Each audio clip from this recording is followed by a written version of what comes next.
다큐멘터리 역사를 찾아서 제421편 조선과 명나라 불안한 외교전선. 지난 시간 말미에 노비 문제를 잠깐 언급했었는데요. 이 사실 노비 제도에 대한 개혁 문제는 조선 건국 당시부터, 아니 고려 말부터 이어져 온 주요 과제였습니다. 조선 왕조실록에도 태조 때부터 노비 관련 기사가 쉼없이 이어져 오고 있습니다. 참고로 실록의 기사에 등장하는 이 변정도감이란 노비의 소속과 신분의 시비를 판정하던 임시관청을 일컫습니다. 태조 6년 7월 25일 변정도감에서 소를 올렸다. 주상 전하, 공노비와 사노비는 별도로 도감을 세워서 노비의 소속을 기록한 천적을 고쳐주되 전에 있던 문서는 모두 불태워 없애게 하시옵고, 그 중에서 서로 다툼이 있는 경우 그 쟁송의 안건을 2년 이내에 판정하여 천적을 고쳐 만든 다음 남은 문적들은 태워 없애버림으로써 노비를 둘러싼 쟁단을 영원히 근절토록 하시옵소서. 정종원년 3월 1일 노비 변정도감을 혁파하고 아직 판결하지 못한 것과 잘못 판결한 것을 모두 형조도관으로 이송하였다. 이에 6월 15일에 형조도관에서 상소하였다. 전하, 공노비와 사노비의 적을 만들어 폐단을 없애는 것은 국가의 중대한 일이옵니다. 간사한 사람들이 간혹 노비의 이름과 나이, 그리고 그 종파를 변조하여 시행하는 자도 있사오며, 혹은 빚을 진 양인이나 다른 나라 사람이 전당 잡힌 노비, 또는 다른 사람의 노비를 자기의 노비로 삼아 사실과 다르게 기록해 올리는 자도 있사옵니다. 그런데 저희 형조도관에서는 관리의 직급이 낮아서 결단하기가 어렵사옵니다. 원하건대 형조 판사와 대성 각 한 사람씩을 형조도관에 파견해 주시옵소서. 임금이 상소를 받아들였으나 결국 시행되지는 못하였다. 정종 2년 4월 6일 문화부에서 상소하였다. 주상전하, 간관은 주상전하를 측근에서 가까이 모시는 신료이 없고, 헌사는 문무백관의 잘잘못을 규탄하는 직책이오며, 형조는 형을 결정하는 관직이 아니옵니까? 노비와 관련된 소송은 오로지 형조도관의 임무이옵니다. 만일 판결에 잘못이 있으면 따로 도감을 세워서 결정하여야 할 것이옵니다. 하온데 지금 노비 변정의 일을 대성과 형조에 나누어 맡기는 것은 옳지 않사옵니다.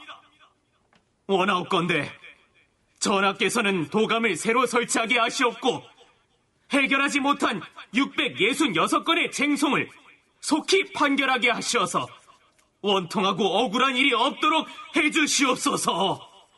상소를 받아들여서 대관과 형조에서 마음대로 송사를 결단하는 일을 근절하도록 청하였다. 태종원년 1월 14일 노비 변정도감을 없애고 도감에 명하여 아직 끝내지 못한 사건의 수를 계산해서 아뢰게 하였으며, 태종원년 6월 30일에는 사헌부에서 상소하여 반역자의 노비를 관에서 몰수하는 법을 엄하게 지키도록 주청하였다. 노비 문제는 조선 후기까지 이어져서 영조 때에는 도망친 노비를 추세하는 문제를 두고 논란이 벌어지기도 합니다. 가령 이미 도망가서 3대에 걸쳐 양인으로 살고 있는 사람을 잡아다가 다시 노비로 만드는 것이 옳은 일이냐, 이런 사례를 두고 논란이 일었던 것이죠.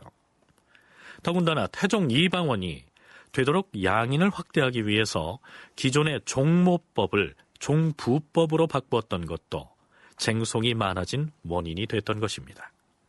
숙명여대 한희숙 교수의 얘기를 들어보시죠. 태종은 노비제를 시행하는 데 있어서 노비 신분을 변정하는 데 종부법을 시행합니다. 고려시대까지만 해도 대개 노비는 종모법에 의해 가지고 노비의 신분은 어머니의 신분을 따른다. 예컨대 어머니가 노비이면 그 자식은 당연히 노비가 되고 아버지가 양인이고 어머니가 노비일 경우에도 노비가 된다. 이러한 종모법이 시행이 된 데 비해서 태종은 양부법을 시행함으로써 또는 이제 종부법을 시행함으로써 만약에 아버지가 양인인 경우에는 어머니가 노비인 경우라도 양인으로 시켜준다. 이렇게 해서 양인 확대 정책을 이제 시행을 하게 되죠. 그렇다면 판결이 잘못됐다고 주장하는 사람은 대개 어떤 부류였을까요? 반기를 든 사람들은 대체로 이제 노비 주인들이고 또 한편으로는 이들은 이제 상당한 힘을 가진 사람들이었다. 이렇게 이제 볼 수가 있는데 만약 이들의 반발을 다 들어준다면은 정책을 시행해 나갈 수가 없는 것이겠죠. 그래서 노비 쟁송에 따른 일이 매우 번거롭게 이렇게 진행이 되고 따라서 그렇다라는 상소를 이제 태종에게 올리게 되니까 태종은 이제 그러한 불만을 줄여주고 또 반발을 없애기 위해서 미결인 것에 대해서는 바르게 판결을 해라. 아직 결정이 안 난 것은 앞으로 정확하게 판단을 하되 오결이라고 주장하는 것에 대해서는 일절 금지시켜라. 이거는 오결이 아니다라고 얘기를 하게 되는 거죠. 국가가 정확하게 판결을 한 것이니까 여기에 대해서 가타 부타 얘기하지 마라. 그럼에도 불구하고 노비의 신분과 소속을 둘러싼 쟁송은 그치지 않습니다. 백성들의 억울한 사정을 듣기 위해서 신문고를 설치하자 노비의 주인들이 몰려 나와서 노비 변정이 잘못됐다고 이 북을 치는 바람에 골치를 앓게 되는 일까지 일어났던 것이죠. 태종 이방원이 형인 정종을 밀어내고 왕위를 차지했을 때 오대산에 가 있다가 돌아온 이성계가 방원에게 했던 첫 마디는 한양 환도를 요구하는 말이었습니다. 너의 형은 한양으로 환도함으로써 아비의 마음을 위로하겠다고 했는데 이제 방원이 네가 왕위에 오르게 되었으니 어찌할 것이냐? 너의 형이 아비에게 했던 말을 실천하겠느냐? 물론이옵니다. 어찌 제가 감히 그것을 어길 수 있겠사옵니까? 이랬는데 막상 이방원이 즉위해서 정사를 직접 관장하게 된 뒤에는 도읍을 한양으로 다시 옮기는 작업이 별 진전을 보이지 못한 것으로 나타납니다. 뿐만 아니라 한양 환도에 대한 논의 자체가 지지부진한 모습을 보였던 것이죠. 그렇다면 태종 이방원의 생각은 어떠했을까요? 한양 도성을 아주 정력적으로 이태조가 세우다가 1차 왕자의 난이 난 뒤에 정종에게 왕위를 물려주고 근정전에서 물려줬는데 정종이 내건 카드는 개성으로의 환도였습니다. 이것에 대해서 태조 이성계가 굉장히 불만을 표했다. 이것이 기본적인 태조실록의 입론이며 정종실록의 입론입니다. 그리고 정종실록 이어서 그러니까 이후에 5년에 태종이 이제 한양으로 다시 환도를 하니까 그 다음에 태조가 한양을 세운 것과 한양으로 돌아온 태종의 정책이 맞아떨어지는 거죠. 두 개가.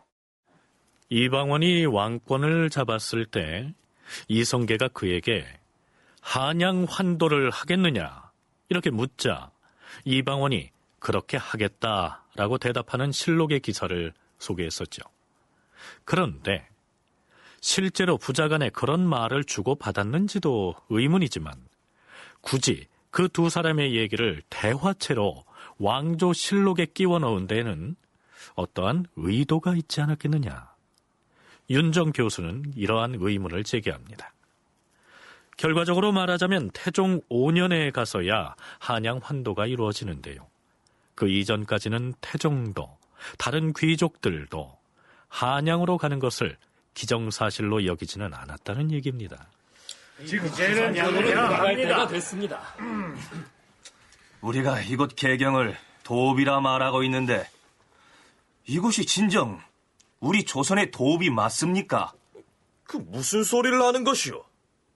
주상 전하가 거처하시는 대궐이 있고 조정의 문무 백관들이 정사를 보는 관청이 있는데 여기가 도읍이 아니라니 그 무슨 불충한 얘기를 하는 것이오?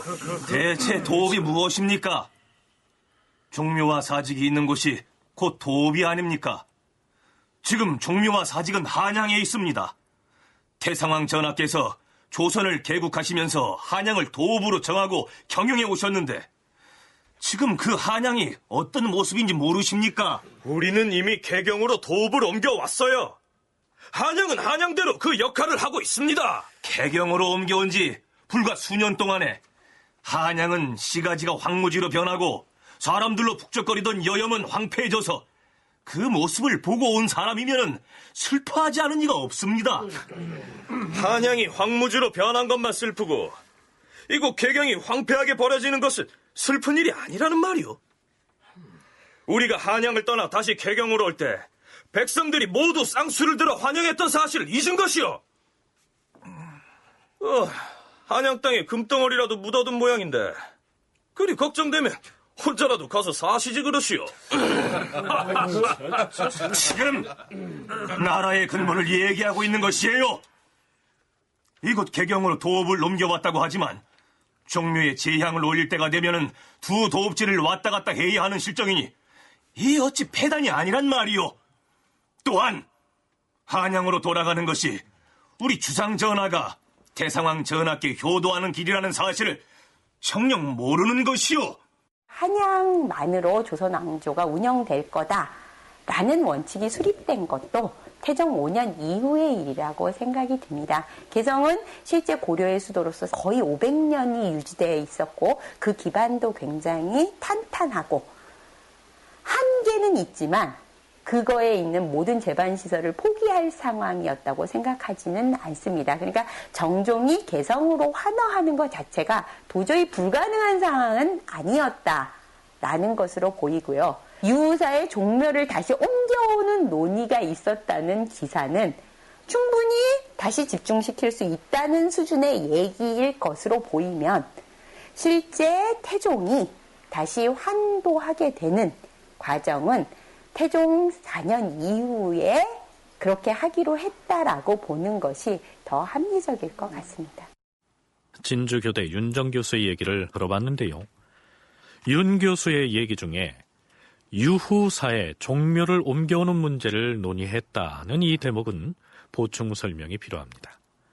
이 유후사는 조선 초기에 한양으로 도읍을 옮겨가면서 개성을 통치하기 위해서 두었던 지방 관청을 일컫습니다. 곧 개경을 지칭하는 말이죠. 태종 2년 정월 초다스의 왕조실록 기사를 보면 이런 내용의 기사가 올라 있습니다. 임금이 의정부에 명하여 유후사의 종묘를 세우는 문제에 대하여 그 가부를 의논하게 하였다. 지금 종묘와 사직을 한양에 두고 있는 문제로 의견이 분분하다. 차라리 과인이 순행하는 곳마다 종묘를 세워서 그때그때 제사를 지내는 것이 어떠하겠는가. 의논하여 아래도록 하라. 임금이 의정부에 명하니 의정부에서는 예조에 공문을 보냈다. 판사 이지 등이 상소하여 아뢰었다.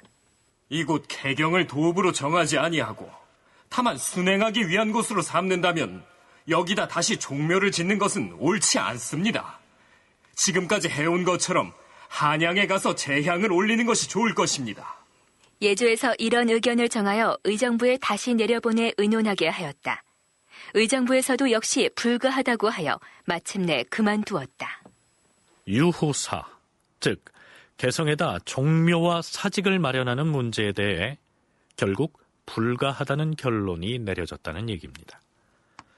이때 태종이 자신이 순행하는 곳에다 그때 제사를 지낼 수 있도록 종묘를 세우는 것이 어떤지를 의논하라 했다는 것은 바꿔 말하자면 한양의 종묘와는 별도로 개성에도 종묘를 세워서 제를 지내면 되지 않겠느냐, 이러한 문제를 의논하도록 했다는 얘기죠.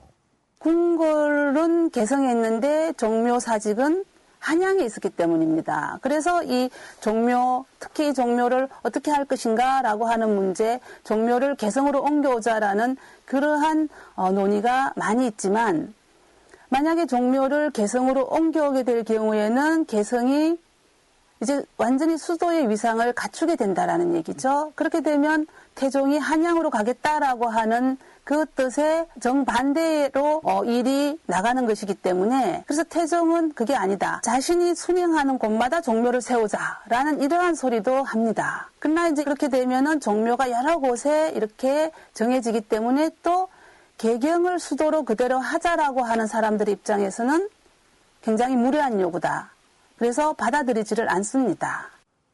도읍은 개경으로 옮겨왔는데 종묘는 여전히 한양에 두고 있는 이 어정쩡한 상황은 태종 4년에 이르면 양경제 논의로 발전합니다. 즉 현재의 서울인 한양을 한경으로 하고 개경을 송경으로 삼아서 아예 두 군데를 다 도읍으로 운영하는 안을 두고 논란을 벌였던 것이죠. 자, 이 부분은 나중에 다시 언급하기로 하죠. 명나라와의 외교 관계를 짚어보도록 하겠습니다. 태종 원년 2월 6일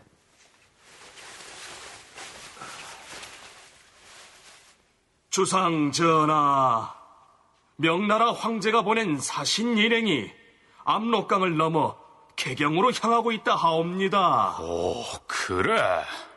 듣던 좀 반가운 얘기로구나. 그렇다면 중국의 사신을 과인이 앉아서 맞이할 수는 없을 터. 교외로 직접 나가 맞이할 것이니 문무백관에게 알려서 행차 준비를 하도록 이르라. 중국의 사신 예부주사 유공과 홍노행인 임사영이 황제의 조서를 가지고 도성에 들어왔다.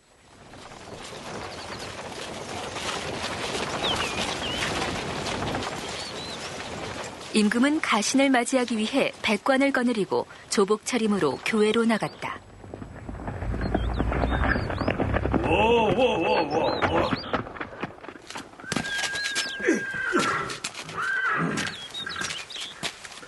나는 황제 폐하의 조서를 받들고 온 예부주사 유공이라 합니다.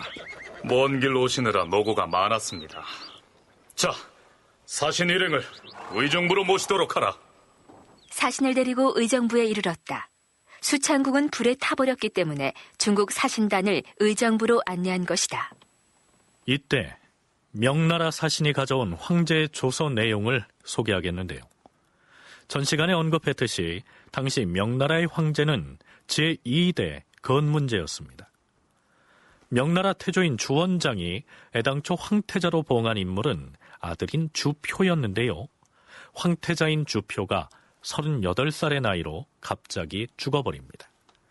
그러자 주원장은 죽은 황태자의 아들이자 자신의 손자인 주윤문을 황태손으로 임명했고 1398년에 할아버지인 주원장이 사망하자 황태손이었던 주윤문이 22세의 나이로 명나라의 제2대 황제가 된 것입니다. 이 사람이 바로 회종 건문양 황제입니다. 간단하게 건문제로 부르기로 하죠. 이 젊은 황제가 조선의 국왕에게 보낸 조서 내용의 일부를 소개하면 이렇습니다. 너희 조선은 기자의 가르침을 익혀서 본래 배우기를 좋아하고 의의를 사모하는 것으로 중국에 알려졌도다. 우리 태조 고황제께서 그대를 신이라 일컬었고 그대는 조공을 받들어 게으르고 지금껏 방자한 일이 없었도다. 짐이 태조의 유조를 받들어 황제의 자리를 계승하자 그대는 곧 사신을 보내어 조상하고 할애했는데 그때는 짐이 상중에 있었으므로 회답을 못했던 것이다. 상복을 벗었으나 마침 북번의 종실이 조용하지 못하여 전쟁이 그치지 않았으므로 이제야 사신을 보내게 된 것이다. 그대 권지국사 이경은 능히 4대 예를 두터이 하여 짐의 생일을 맞아 다시 조공을 닦았으니 그 마음을 아름답게 여기는 바이며. 자, 이 조서의 내용 중에서 유념해야 할 부분이 있습니다. 우선 건문제는 조서에서 조선의 국왕을 권지국사 이경이라고 칭하고 있습니다. 권지국사란 아직 왕호를 인정받지 못한 국왕이란 뜻이죠. 명나라 황제가 책봉을 해주지 않았으니 아직은 조선 국왕이라고 부르지 않겠다는 뜻이죠. 그런데 이 이경은 정종의 이름입니다. 건문제가 이 조서를 보낼 때만 해도 조선의 왕이 정종인 줄 알았던 것이죠. 또 한 가지, 상복을 벗었으나 마침 북번의 종실이 조용하지 못해 전쟁이 그치지 않았으니 이러한 대목이 보이는데요. 북부 지방에서 전쟁을 일으킨 종실은 누구일까요? 설명하자면 이렇습니다. 1398년에 할아버지인 주원장이 71세를 일기로 사망하자 그의 손자인 황세손 주윤문이 명나라의 제2대 황제로 올라 건문제가 되었다. 건문제는 제일 먼저 할아버지 주원장의 유지에 따라 각 지역의 땅을 나누어서 다스리던 숙부들에게 남경으로 문상을 오지 말라고 통보하였고, 이어서 너무 커져 있던 숙부들의 세력을 끊어내려고 시도하였다. 그러자 요동 지역을 다스리던 연왕 주체를 필두로 한 건문제의 숙부들과 사촌들은 이에 반발하며 주체를 중심으로 몰래 연락을 주고받으면서 정부에 대항할 방책을 세우고 있었다. 건문제는 세력이 약한 일부 번왕들을 수도인 남경으로 은밀히 불러들여 체포한 다음 유배를 보내거나 죽여버렸다. 이에 위기감을 느낀 연왕 주체가 1399년에 군사를 움직여 반란을 일으키니 이것이 바로 정난의 편이다. 건문제의 삼촌인 연왕이 주축이 돼서 군사를 이끌고서 조카인 건문제를 공격하고 나선 것이 바로 정난의 변인데, 종실이 일으킨 전쟁이란 이를 두고 한 말입니다. 건문제가 조선에 보낸 조서의 마지막 부분은 이렇습니다. 그대는 하늘의 도를 순수하게 받들어 간사한 것에 현혹되지 말고 거짓에 두려워하지도 말 것이며 더욱 충성심을 굳게 하여 아름다운 이름을 길이 보존해야 할 것이니라. 건문제가 간사한 것에 현혹되지 말라고 한 것은 혹 조선이 반란을 일으킨 세력과 손을 잡을까봐 두려워서 그것을 경고한 것이죠. 이 시기에 조선으로서는 국왕이 중국 황제로부터 인정을 받는 것이 대단히 중요한 일이었습니다. 태조 이성계는 왕위에 오른 지 4년 후에 정총이라는 사람을 명나라에 파견해서 고명과 인신을 요구합니다. 그러나 이제 명은 주청문의 내용과 표현이 공손하지 못하다는 그러한 트집을 잡아서 이를 거절합니다.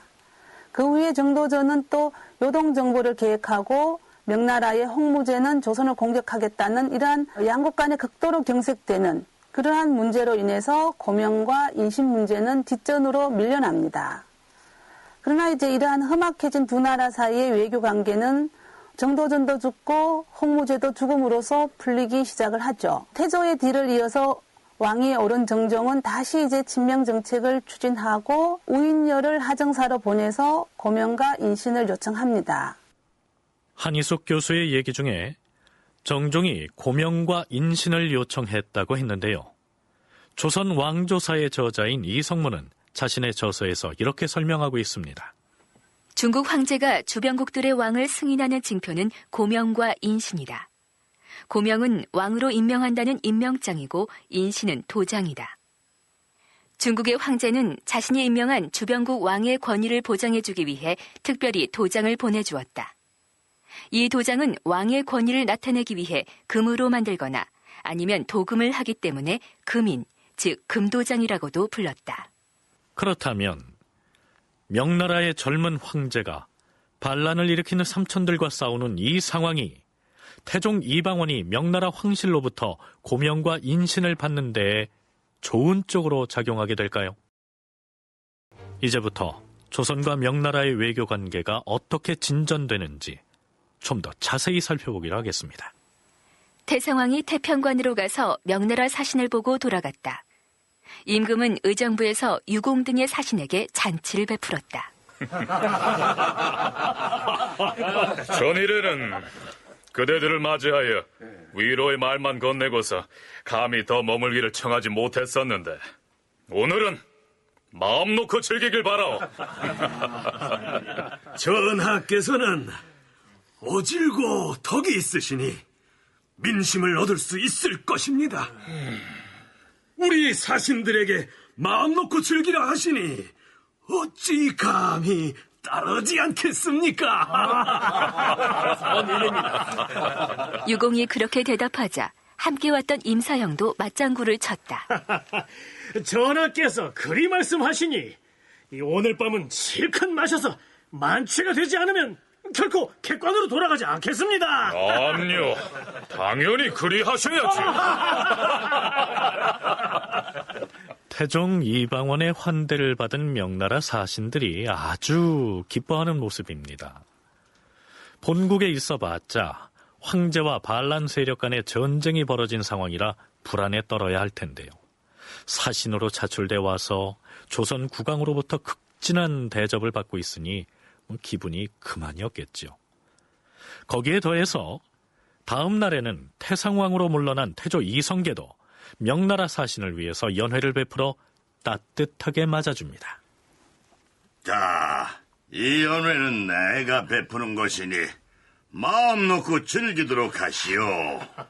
대상왕께서 저희들을 이처럼 환대해 주시니 몸둘 바를 모르겠사옵니다. 자, 내 술 한 잔씩 받으시오. 악공은 뭘 하고 있는 것이냐? 태상왕이 태평관에 가서 잔치를 베풀었다. 명나라 사신 유공과 임사영 등이 황송해하며 태상왕을 예로서 공경하였다.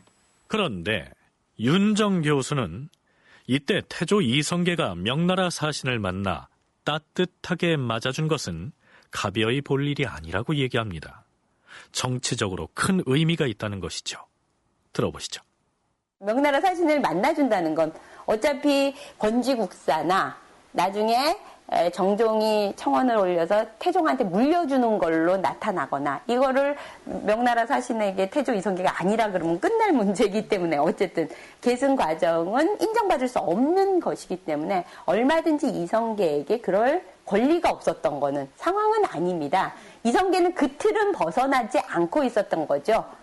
저는 그렇게 파악을 하고 있고 아들로 계승되는데 어떤 방식으로 계승할 것인가에 대해서는 당연히 본인도 생각이 있고 그렇다고 본인이 모든 군권을 장악하거나 원래 제1차 왕자의 난에서 싸워서 졌던 거니까 아들들한테 어디까지 관여하고 어디까지 관여하지 않을 것인가에 대해서는 외려 이성계의 생각이 굉장히 많았던 것 같습니다.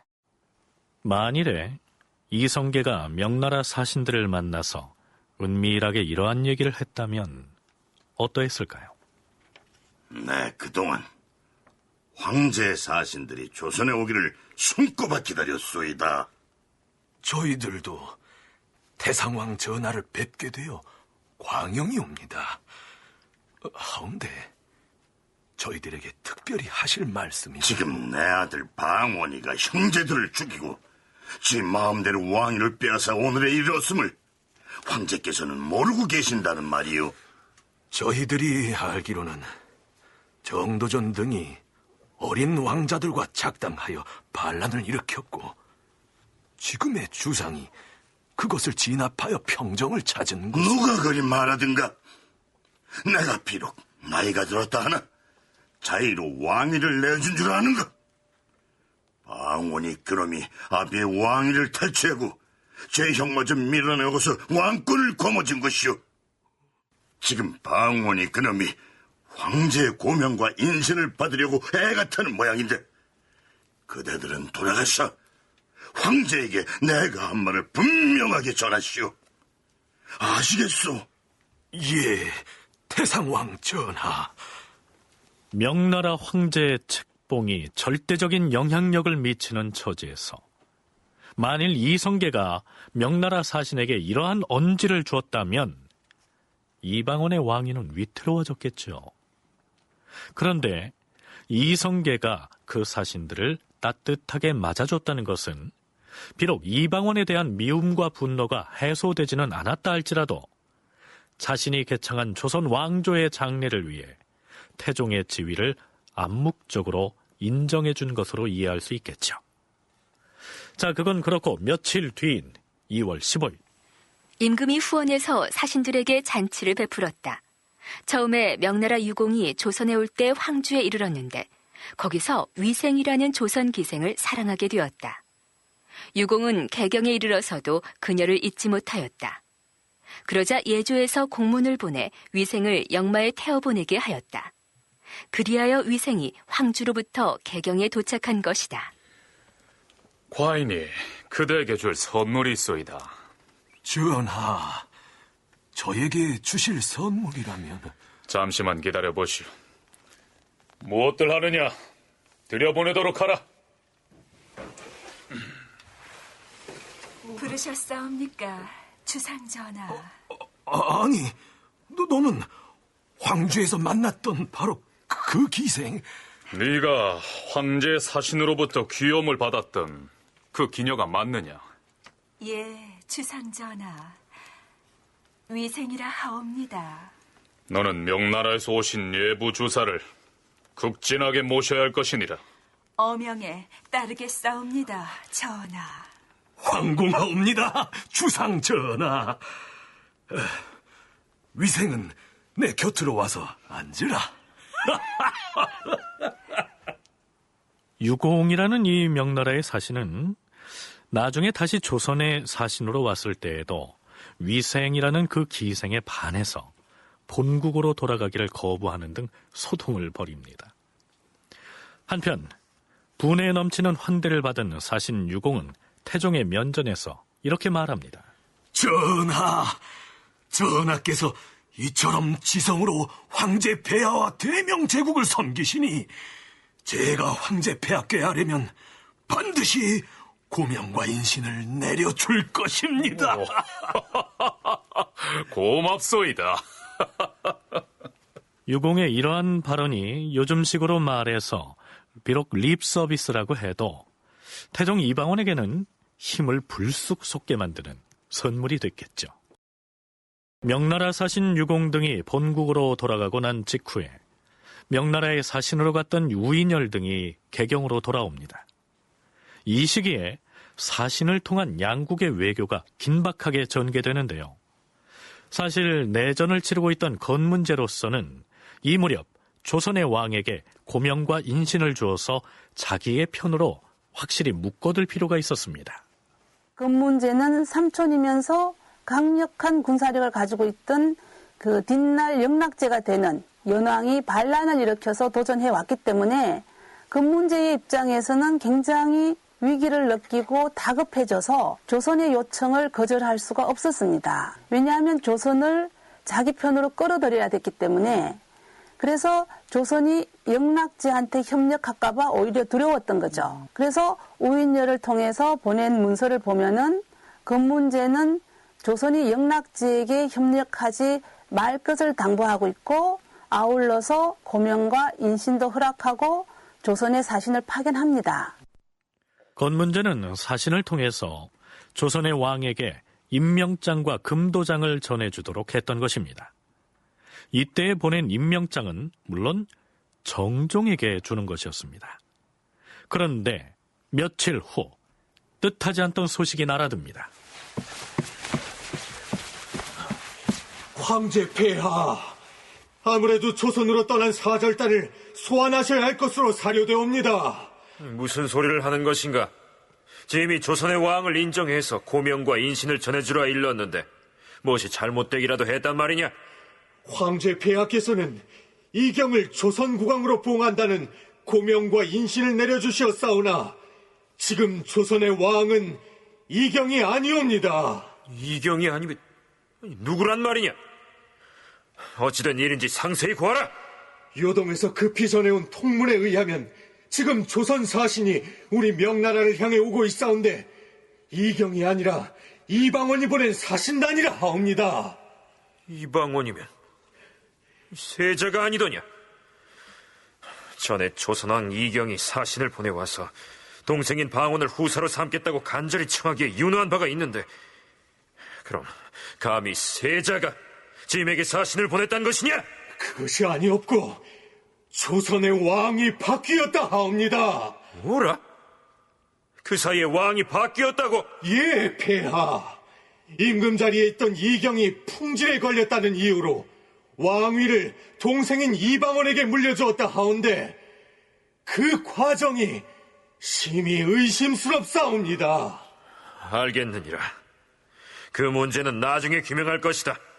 지금 당장 조선을 향해 떠난 사신단을 뒤쫓아가서 돌아오게 하라. 예, 황제 폐하. 조선으로 출발한 사신단을 소환하라.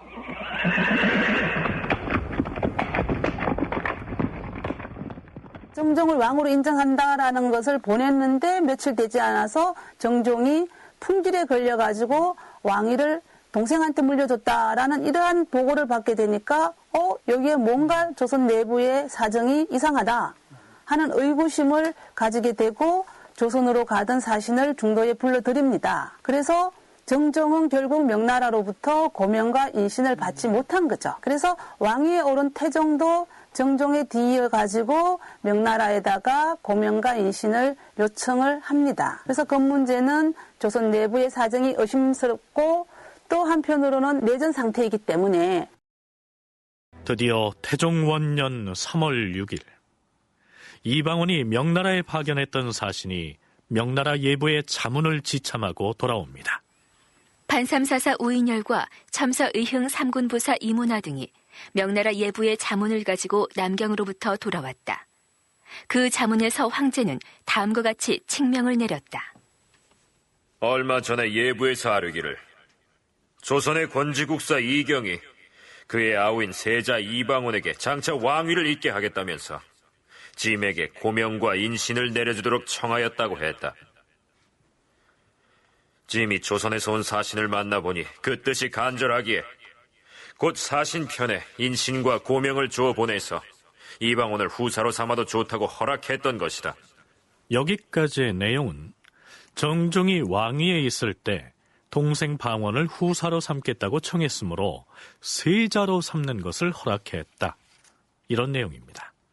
그 다음 내용은 이렇게 이어집니다. 헌데 고명과 인신을 지참한 사신이 출발한 지 열흘이 채 못 돼서 호련히 요동해서 아뢰기를 이경이 풍질에 걸려서 보고 듣는 것이 어둡기로 이미 그 아우에게 국사를 맡도록 왕위를 넘겨주었다는 것이 아닌가? 허니 짐은 이를 심히 이상하게 여기는 바이다. 슬프도다. 이경이 풍질이라는 병 때문에 아우에게 사양한 것이 과연 진실한 마음에서 나온 것인가? 그 아우 방원이 혹 불의한 일을 저지른 것이 아닌가? 혹시 우리 명나라 조정을 시험하여 얕보고 희롱하는 뜻은 또 아닌가? 혹시라도 우리 명나라에 내란이 있어서 이 틈을 타서 그런 불의한 일을 범한 것인가? 짐은 비록 정성과 신의로 사람을 대접하고자 하나 인신과 고명을 경솔하게 부여할 수는 없는 것이다. 명나라 황제의 건문제는 방원이 정종을 밀어내고 왕위에 오른 과정에 강한 의혹을 제기하면서 고명과 인신을 부여할 수 없다고 못 박아 통고하고 있는 것입니다. 이 당시에 명나라의 건문제는 반란군의 공격으로 내전을 겪고 있는 상황이었기 때문에 조선에서 누가 왕위에 오르든 그것을 인정해주고 자기 편을 들어주도록 회유할 만도 한데요. 왜 이토록 이방원의 즉위 과정에 관한 의혹을 꼬치꼬치 따지는 것일까요? 윤정 교수의 얘기를 들어보시죠. 원나라 세계 질서가 붕괴하면서 원나라의 우산 속에 있었던 고려란 나라를 대체하고 올라온 조선이란 나라는 태종 홍무제와 이성계 간에 어쨌든 조선 건국부터 아주 밀접한 관계를 가지고 있는데 적장자로서 정종이 올랐을 때는 당연히 그것을 용인할 수 있는 상태지만 여기서 다시 동생이 왕위에 오른다. 자신의 정책이 숙부들의 권위를 낮춰가고 있는 상황에서 이쪽은 반대인데 이것을 오케이하고 올려준다라는 것은 조선의 문제가 아니라 자신의 정책 기조와도 관련하여 그것을 바로 고명을 준다는 것은 별로 명으로서 특히 건문제 정권으로서는 현명하지 않을 수도 있는 문제였던 것 같습니다. 나이가 젊은 건문제가 삼촌들을 제치고 황제의 자리에 오를 수 있었던 것은 그가 태조인 주원장의 장남의 아들, 즉 황태손이라는 명분 때문이었습니다. 그런데 이 시기 그는 황위를 노리고 있는 삼촌의 도전을 받아서 내전을 치르고 있는 중이었죠. 만일에 건문제가 이방원이 이성계의 적장자인 정종을 밀어내고 왕위를 차지한 것을 인정해줘 버린다면 황제 자리를 차지하려고 자신에게 도전하고 있는 삼촌들에게 내가 황태손이기 때문에 황제 자리를 내어줄 수는 없다고 얘기할 명분이 사라진다는 것이죠. 앞으로 정난의 변이라고 일컬어진 명나라의 내전은 어떤 결과를 가져오게 되는지, 그리고 명나라 황실의 권력 변화를 주시하고 있던 태종 이방원은 어떻게 대처하는지 나중에 다시 짚어보기로 하죠. 그럼 이쯤에서 태상왕으로 물러난 이성계의 동향을 살펴보도록 할까요? 이방원이 정종을 밀어내고 왕위에 오른 직후 원로 대신인 참찬 문화부사 권근은 태종 이방원에게 국정 전반에 걸친 6개 조항의 건의사항을 담아 상소문 형식으로 제출하는데요. 첫 번째로 이러한 내용을 거론하고 있습니다. 첫째는 정성과 효도를 독실하게 하는 것이옵니다. 신이 듣기로 옛적에 주나라의 문왕이 세자가 되어 왕계에게 조활하기를 하루에 3번씩 하였다 하옵니다. 전하께서도 일찍이 동궁에 계실 적에 대상왕을 받들어 섬김에 있어 그 정성과 공경이 지극하여 싸우니 효도라고 할 수 있사오나 문왕이 3번 조활한 일에 비교하면 미치지 못함이 있사옵니다. 이제 왕위에 오르셨으니 국사가 번다 하여 친히 조활하시기는 참으로 어려운 일일 것이옵니다. 그러니 매일 3차례씩 신하를 보내서 수라를 드리고 문안하며 열흘에 한 번씩은 친히 가서 배웁되 어가를 갖추지 마시고 다만 간편하게 금위만을 거느리고 가시옵소서. 매사에 반드시 정성과 공경을 다하여 마음을 기쁘게 해드리기에 힘쓰시옵소서. 비록 날마다 정성을 다했더라도 감히 스스로 지극하다 생각지 마시옵고 반드시 문왕이 어버이를 섬기던 것 같이 하시며 상왕 전하를 섬기는 데에도 또한 이 도리를 따르시옵소서. 혈육을 해치고 아버지와 형을 밀어낸 다음에 왕위에 올랐으니 어떻게든 아버지인 태조 이성계의 마음을 얻도록 노력하는 것을 통치의 기본으로 삼아야 한다. 이런 충고입니다. 실제로 태종 이방원은 아버지의 심기를 다치지 않게 하기 위해서 애를 쓴 것으로 기록되어 있습니다. 태종원년 6월 8일 임금이 조회하기 위하여 태상왕전에 찾아갔다.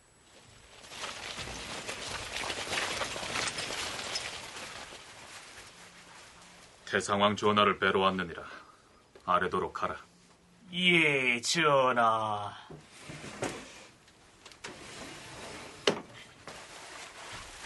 태상왕 전하, 주상 전하께서 조회하려 오셔서 뵙기를 청하옵니다. 보고 싶지 않구나. 몸이 편치 않으니 돌아가라 이르라. 예, 태상왕 전하.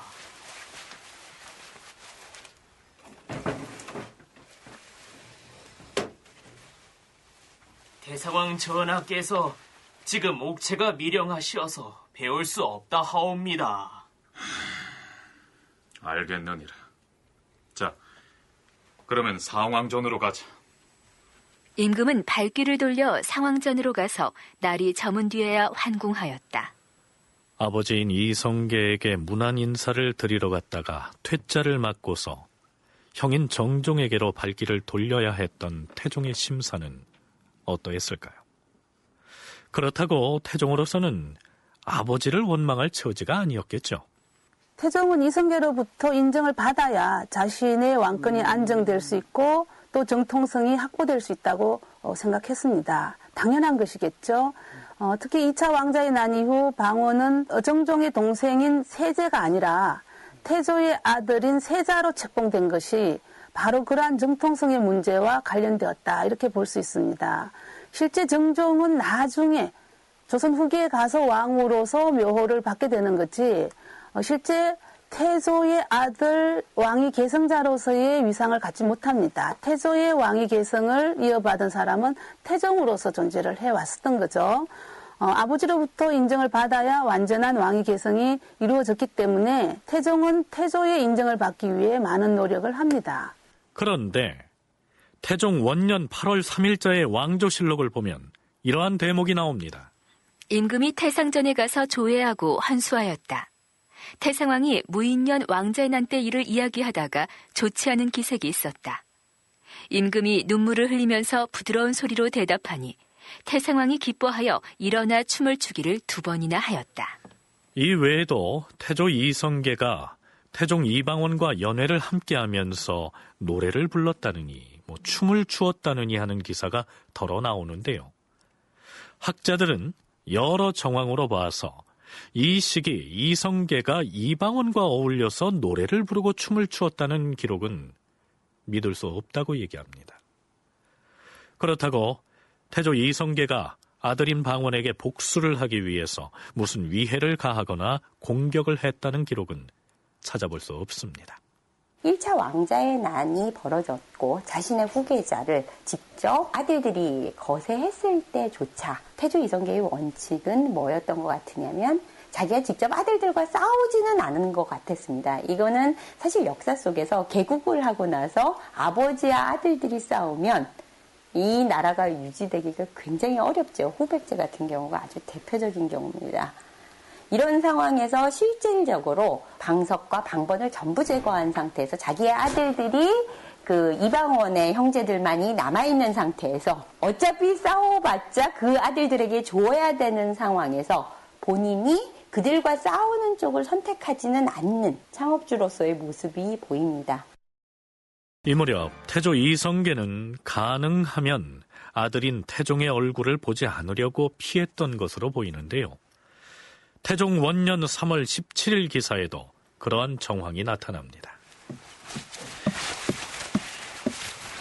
주상전하, 태상왕 전하의 소식을 들으셨사옵니까? 아버님께 무슨 일이라도 생긴 것이냐? 그것이 아니옵고 태상왕께서 내일 심원사에 행차하실 것이라 하옵니다. 오, 그래. 그렇다면 과인이 내일 아침 백관들과 함께 나가서 배웅을 해야겠으니 행차 준비를 서두르도록 하라. 어명대로 거행하겠사옵니다, 전하.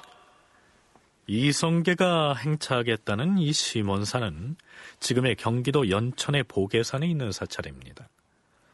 태상왕인 이성계가 워낙 불시해 그리고 마음 내키는 대로 궁궐을 빠져나가는 일이 잦았기 때문에 조정 대신들이 소를 올려서 말렸지만 이성계는 개의치 않았던 것이죠. 다음 날 아침 임금이 태상왕을 전송하기 위해 백관을 거느리고 숭인문 밖으로 가서 대기하였다. 그런데 태상왕은 이미 밤중에 나가버렸기 때문에 미처 전송하지 못하였다. 아버님이 밤중에 떠나셨다 하니 과인이 한 발 늦었구려. 허나 기왕에 나선 배웅길인데 그냥 돌아갈 수 없지 않소. 자, 과인은 걸음을 재촉하여 지름길로 가서 아버님을 기다렸다 배웅을 할 터이니 경들도 따르도록 하시오. 자, 마이천으로 가자. 예, 주상전하. 마이천을 향하여 출발하라!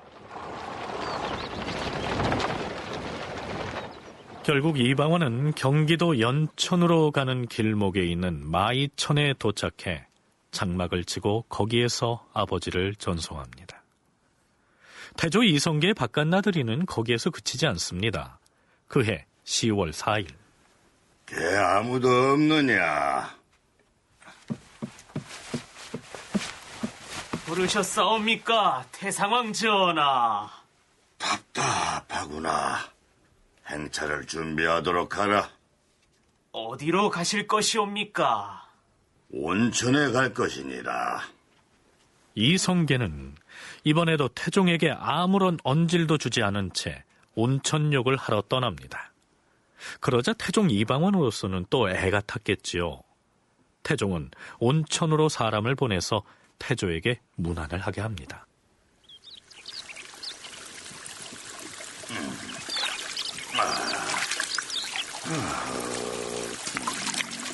태상왕 전하, 주상 전하께서 문안 올리라 하여 찾아뵈었사옵니다.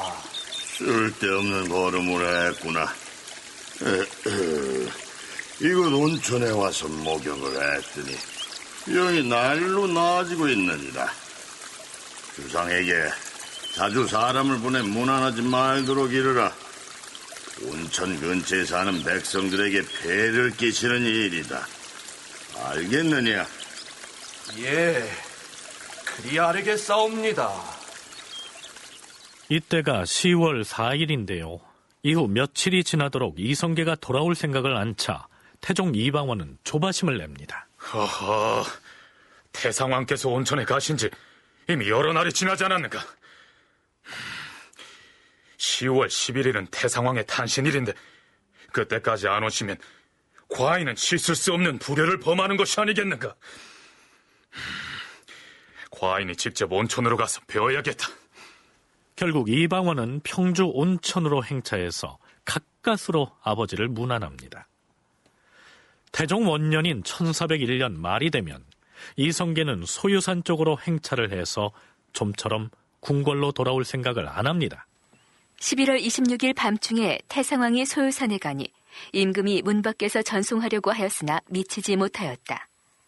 태조 2년 1월 7일 임금이 소유산으로 가서 태상왕에게 조회하려고 하였으나 몸이 불편하여 행하지 못하고 대신 지신사 박상명을 보내서 문안하였다. 고려의 무장으로서 자신의 근거지였던 동북면은 물론 멀리 지리산 일대를 누비면서 왜구를 비롯한 여러 종족을 상대로 싸워서 빛나는 전공을 올렸던 이성계로서는 나라 땅 여기저기를 누비던 습관이 몸에 뱄을 텐데 더구나 상황으로 밀려난 처지에서마저 궁궐에 갇혀있기는 싫었겠죠. 태종 2년 말 무렵이 되면 태조 이성계는 함흥 쪽으로 행차를 하게 됩니다. 전설로 구전되어 오는 함흥차사라는 일화가 그때 거기에서 생겨나게 되죠.